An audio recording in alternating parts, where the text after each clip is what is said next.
Mr. Ajit Shah from Yantra Harvest with Narasimhan Santhanam from Energy Alternatives India for the expert talk session, Energy Efficiency as a Service, Status and Trends.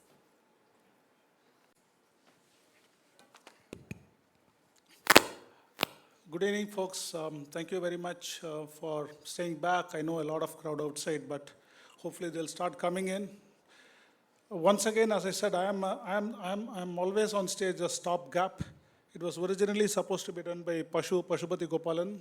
Pashu is a very well-known personality in the climate tech space, especially renewable energy. He was earlier the CEO of APAC and of Sun Edison.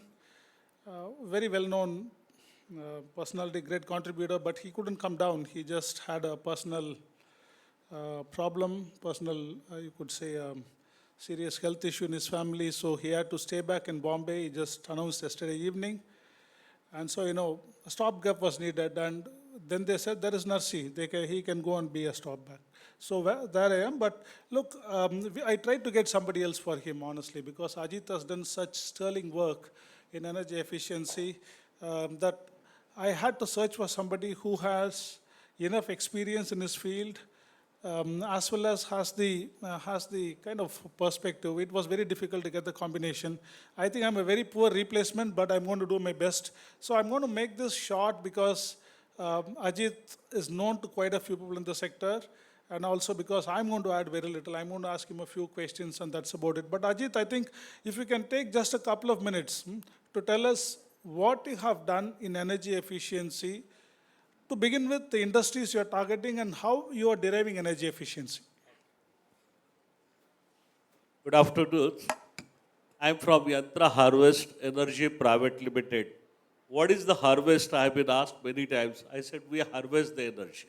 That's the reason we are calling it Yantra Harvest. Okay.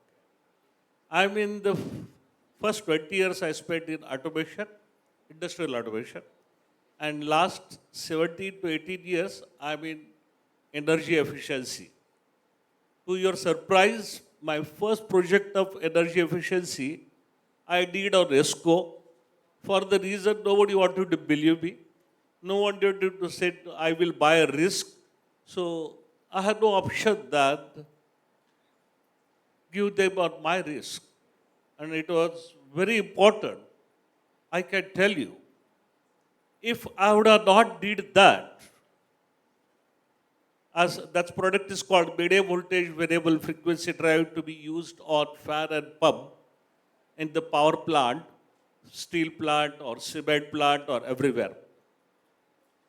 As of today, I have completed 780 drives as an energy efficiency, and that too, you name the industry, we have existing there. So what is how to overcome the challenge? I learned from the day one that industry is driven by, as somebody has spoken about it, commercial advantage. Decarbonization, yes, they want it, but if only decarbonization, nobody is interested. They want commercial advantage because no management want to invest without ROI. And that too, ROI needed to be preferably below 2 years, outer third year. I could see that from the afternoon, from the Hemlata to Karthik to now Urja, Madhusudan, all these guys has talked so much on energy efficiency, different CapEx, OpEx model, everything. You know almost everything about now energy efficiency, but I'll share my experience a little differently.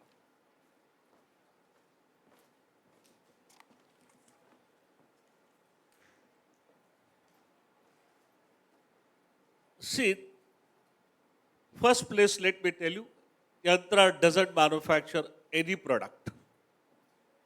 We are system integrator and we predict the energy saving. We commit the energy saving. We accept the penalty on every kW lesson given to the customer. And that has clicked extremely well. because he has nothing to lose. And top of it, see, that's one great thing about all of us know about energy. When we are working on any industry, his first fear is, are you going to disturb my process? If so, then I don't need your solution. So you must guarantee him, because, see, I'll tell you, they are working also without energy efficiency. It's not a production item. It's nothing stops them with if they don't do it. So nobody wants another element to be in picture which will disturb or increase their work on their process. So the first thing we guarantee him that that's our problem. If you feel there is a even smallest disturbance, we'll remove it, or we'll give it the, what you call bypass solution to you. So that is one, followed by ESCO business model. I'm doing ESCOs, must be, I'll tell you frankly, by this time I must have completed 500 CR, and my experience, barring one or two customers, is extremely good. You delight them. Somebody, Karthik, has said, I think, you have to delight your customer. You be little conservative to start with. You will save so much, X 100. And if you give 110, 120, he's very delighted. He can go proudly tell management, sir, it's my ROI is improved. So that's the second thing which we had did every case. There is one more solution which we offer in the market. It's called energy conservation turbine. All of us has known that if the boiler produces 50 kg cm square and your process need 5 kg cm square, you go through the PRDS, supersaturated stream, all that, and get what you want. But in the process, you are losing huge amount of energy. I will, without naming, I'll tell you, one of my customer is a steel plant. For his decarbonisation application, he was giving 100 kg cm square, and he did only 3 to 4 kg cm square. So all he was wasting in the PRDS. Our expertise lies to identify the opportunity exists in his existing plant, where there's, that is, I can say, our IP. If somebody, like investor, I never gone to any investor, because I think that it's, you must believe in, there is a huge, good amount of schemes available today through the SIDBI. That's most important. As if you are trying any new innovation and you are technically confident, but there is always a 5% doubt here and there. There is a scheme called PRGS or PRFS, Partial Risk Guarantee Scheme of Finance, in which you get 75% of the money through the World Bank, through channel is SIDBI, and your risk is covered 75%.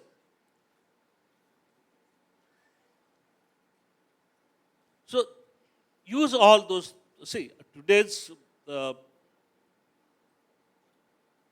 you can say, today lot of finance is not a big problem. Problem is you must try your solution with customer, establish your creditability, prove it must be, customer must get delighted, then the market is great. Today industry is responding. Yes, I know that it's a little slow, but you get a very good response. If you have been proven track record, you will, I'll tell you, I do about anywhere about 80 to 100 CR every year on energy efficiency. We don't do anything else, however attractive or profitable. We only do energy efficiency because That is, personally, if you ask me, that's my passion. Of course, subsequently it has become business, but it started with passion. Okay, thank you. Well, you in fact answered many of the questions I had in mind. But let me ask you this.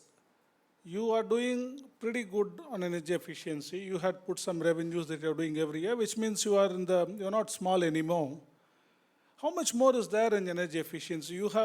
I've seen your work. You have covered many industries, many high energy guzzling industries. Now, let's take for example, metals and mining. Let's say you have done some work for them. You have done so far you have done X amount of work. What more can you do for them? I mean, is it that you have covered 80% of all the efficiency possibilities there, or you have done only 10% and 90% remains? Would you be able to give a ballpark number? I ask this for two reasons. One, what is the scope that we have for energy efficiency? And secondly, what is the scope startups have? See, eventually, startups have to go after big opportunities. You see all these guys giving, right? TAM, WAM, whatever.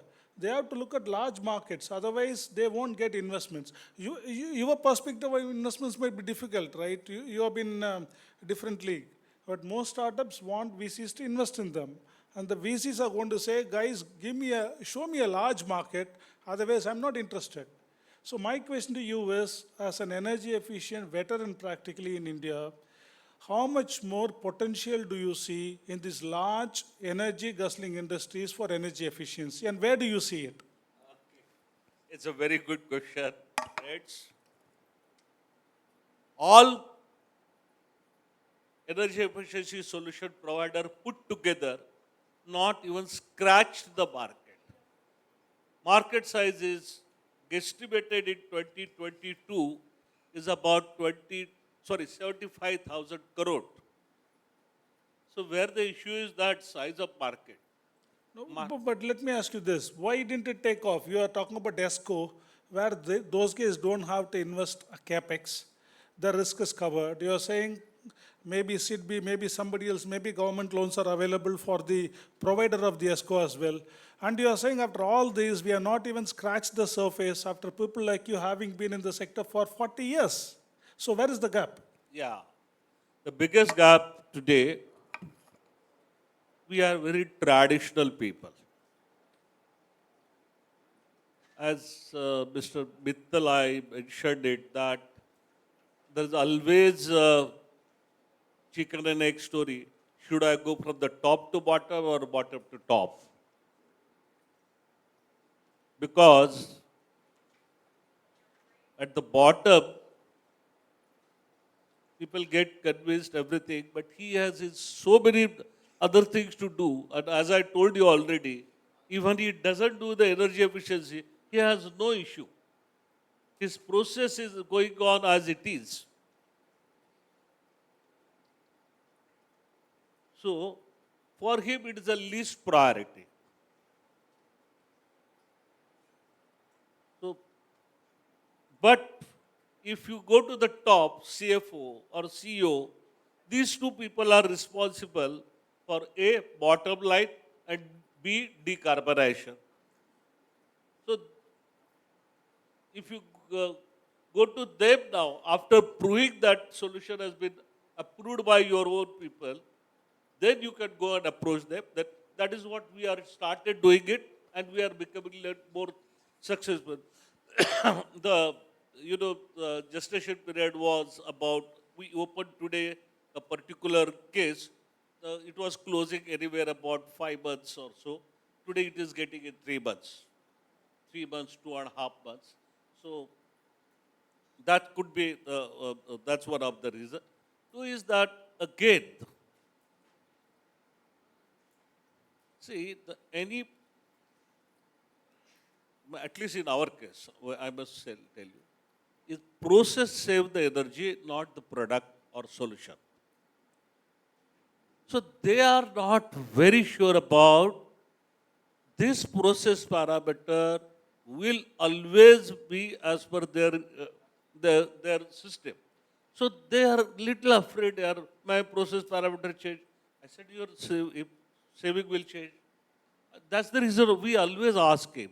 Suppose there's a power plant.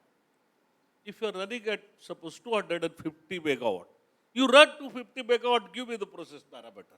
Because you're not going to run above that. If you run less, or 220 or 200, you will get better saving.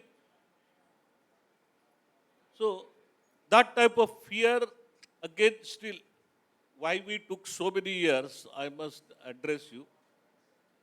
Awareness of technology, priority of first of user and then to the management.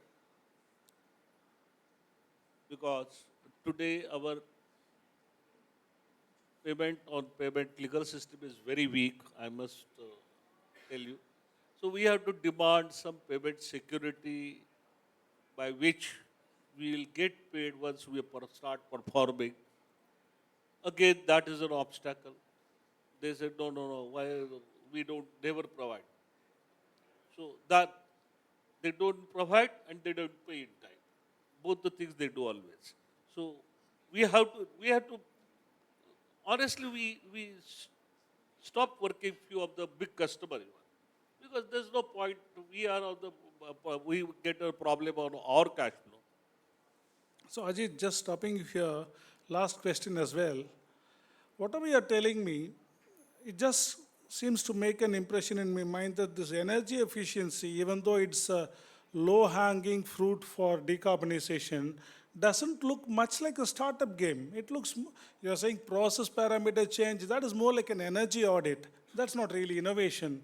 So last question to you, at the same time, you had two guys just before you. I'm sure both of them you know very well, right? Ashwin was there, Madhu was there. They are trying to innovate. So on one hand, a veteran like you is saying, look, some of the biggest benefits you get are from actually tweaking parameters, which is, as I mentioned, energy audit plus plus, nothing more than that. On the other hand, we are talking about innovations, we are talking about big innovation that can make a big dent. So question is, do you think then energy efficiency is something that's not really innovation driven, but guys just got to become more disciplined? Is it just discipline or not innovation that's going to drive energy efficiency? Am I making sense? Again, here the issue comes of risk appetite. So generally, what I'll suggest to startup, always they try to tie up with one of the ESCO. If they are confident about their solution, in spite of running through anybody, go to the ESCO, show them, they will willing to take risk because they know they have some PRGS scheme. Because day one you go to the for PRGS, you take long time. But if we establish people like us, we get it within 8 days. That's no problem. So go to the ESCO, type with him, prove yourself, and then you have further world open, direct whatever you wanted to do. So that's one. Two is that most important. I will give a one case study. It's very interesting. One of the startup in the AI and you can say he has developed one solution called flame optimization by which gas requirement will be reduced for blast furnace in steel plant. He was trying door to door on the different steel plant, not able to. They approached us. We said, fine. We just looked at everything and we said, fine, we'll do that. Only thing, you have to give us on cost basis, we also give same price. Let's get established. Friends, believe it, we sold that system for 40 lakhs. Saving per annum of gas in rupees terms, 6 crore. That's the strength of AI data. What they did, they collected the data at every point. Why the additional gas is being used? and how it can be optimized. Otherwise, that flaring was taking place of that gas. So see, look at now, we are getting a response from almost every steel plant. Come and do that. Come and collect our data, collect our, because we need, of course, historical data about not less than 3 to 4 months, by which we then generate an algorithm and give the solution. So, this is what, suppose he had not approached us, he would have been still the problem. So that's what I wanted to tell. There are many good ESCOs are available in the country. Go to the ESL, somebody will help you. Got it. Ajit, thank you very much. Thank you for being on Oh, stage, thank you. sharing your wisdom. He'll Yes. be here for some time. I especially request those startups here and also investors who are looking at energy efficiency as a domain for them, as an interest domain. Please talk to him. I think, which is why I called him. So some of you might be wondering, so why do you call somebody who's a veteran to a startup sector? Because startups today, as I said, the theme for this year's Climafix is innovation for industrial decarbonization. Eventually, these innovations have to be adopted by the industry and scaled. And he is somebody who has been providing energy efficiency at scale. So I'm happy he was here. Please talk to him, startups, investors, get a better perspective how your investment or startup can, especially if it's an energy efficiency, can really reach the scale you want to. Thank you very much, Ajit. Thank you very much. Okay.